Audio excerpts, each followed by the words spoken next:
On part de la guerre de 100 ans pour arriver au centenaire de la Première Guerre mondiale.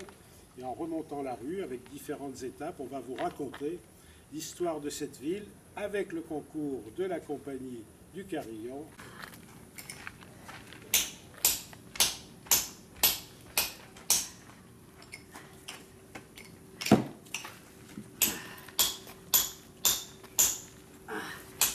Ah, 10 fois déjà qu'on répare ces maudits remparts.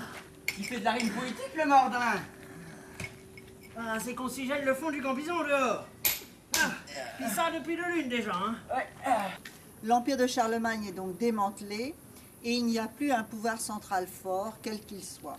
On rentre donc dans l'époque de la vassalité, de la féodalité, où il y aura de nombreux maîtres qui vont se partager des plus ou moins grandes parcelles du territoire. Donc le duc de Bourgogne était connu pour organiser les tournois les plus importants qui soient. Les chevaliers étaient là pour défendre les villes au nom de leur suzerain. Quand il n'y avait pas de guerre, ils s'entraînaient donc au combat et les tournois étaient souvent fastueux. Chevalier Arthur, je suis ravi de vous voir séant.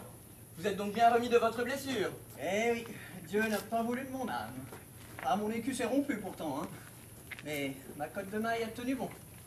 Et je m'en suis tiré avec une bonne entaille, au flanc. Heureusement, cela ne vous a pas découragé de faire des tournois. D'ailleurs, j'ai entendu dire que le duc de Bourgogne était très doué pour les organiser. Si bien qu'apparemment nous serions plus de 1000 tournoyeurs. Oh, Chevalier Roland, je vais vous avouer quelque chose. J'aime l'ambiance des tournois.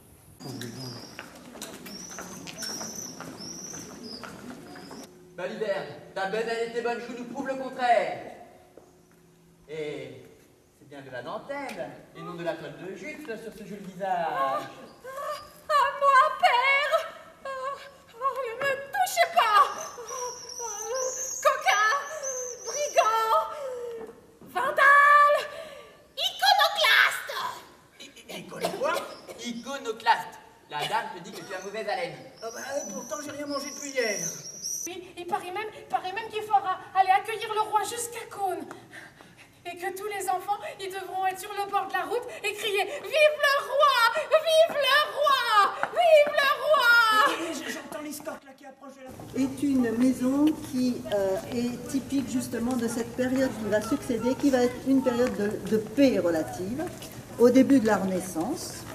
Elle est achevée en 1500 précisément, par la dernière pose des Blanchet, les murs entorchis avec les pans de bois. Oh, vas-tu pas qui fait la sieste encore? C'est votre père! Qui donc? C'est votre père! Oh, c'est pas le temps de dormir là, monsieur votre père! Qui est donc?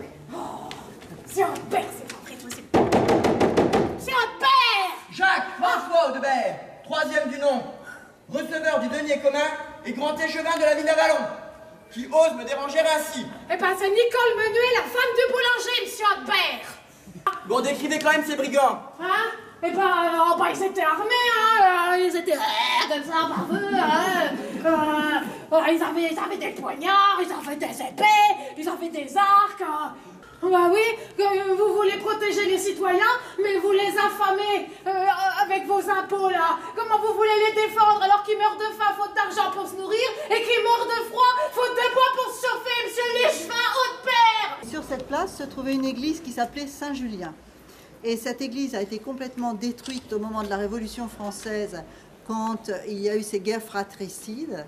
Et c'est de là que nous avons donc hérité notre fameux tricolore, c'est-à-dire le lien entre le blanc du roi et, à l'époque, le rouge et le bleu, c'est quand même mieux, de la ville de Paris, qui ont été en fait, à l'époque de la Commune, la combinaison entre les couleurs et qui sont à l'origine de notre drapeau. Regardez comme il est beau, c'est mon fils. Oui, bon, maman, si tu parles à tout le monde, on va être en retard. Bah oui, mais tu vas louper ton train, mon fils. Ah oui, bah arrête de parler à tout le monde. Ouais, bah oui, mais bon, regardez comme il est beau.